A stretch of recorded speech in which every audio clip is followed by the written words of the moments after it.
So hello guys, back with me. We're going to Dubai for 7 days with 3 months old baby. First thing, ilalagay ko sa hand carry namin is itong portable nebulizer at yung nasal aspirator at ito yung bala ng portable nebulizer. Prescribed to ng doctor niya last time at may natira ko. Gagamitin ko, why not? In case lang naman kasi malamig sa Dubai ngayon at uso yung flu. Huwag naman sana magka-flu. Huwag naman. Next is itong Desodrine. Nasal decongestant, antihistamine. Paracetamol. Huwag naman sana. Prepare lang ako. Preparation lang. Kasi hindi natin na malayo. 3 months old pa lang siya. Since I am breastfeeding mama, I have pump here. Actually, I'm mixed feeding. Ni-start ko siya nag-mix this week lang para in case pag pupunta doon, hindi kasi basta-basta makapag-breastfeed doon sa public. May selected areas lang. You know, Dubai. After ng manual pump, I have this hand-spray pump from Origin. At yung milk powder niya. Tsaka yung bottle niya is doon ko sa backpack lang ilalagay para easy to take out pag magtitimpla ako.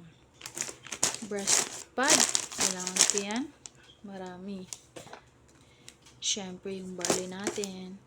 At may 4 ako nito nasa kabilang luggage order. Yan, siyempre. At siyempre, ito yung cotton buds, tongue cleaner, manzanilla. I don't use manzanilla, pero malayo kasi so nagdadala na lang ako in case. Vitamins ko, pinaghalo ko na 3 vitamin C, yung iron and calcium nandito na. Tongue cleaner. Dito ko ilalagay. And yung damit niya, lahat ng damit niya hand carry ko.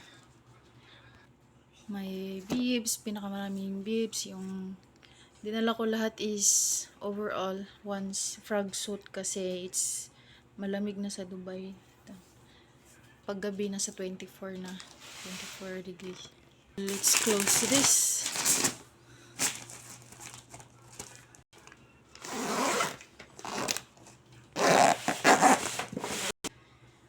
Extra ng panganay ko, sleeper niya, extra niya in case lulungad or susuka. For 9 hours flight, okay na siguro to. Kasi marami akong dalang diaper na sa malaking luggage. At maglalagay din ako sa backpack ko ng 3 peraso. So, sakto na siguro. At tsaka sa yung wet wipes, backpack ko na siya ilalagay. Pagdating doon, pwede naman bumili. So, ito lang maliit lang dadalhin ko.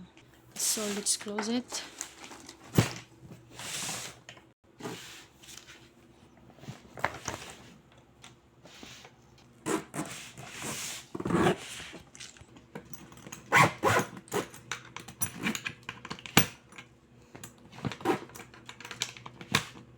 And let's go. Kikilo natin. Kikilo natin. So, for hand carry, dapat 7 kilos lang. Let's check.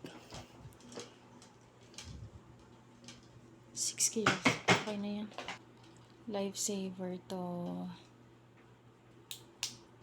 And ready to go. Or hand carry. Hand carry lang to guys. Hindi pa yun kasali na sa backpack. Tsaka yung nasa luggage na check-in luggage namin. So, that's all.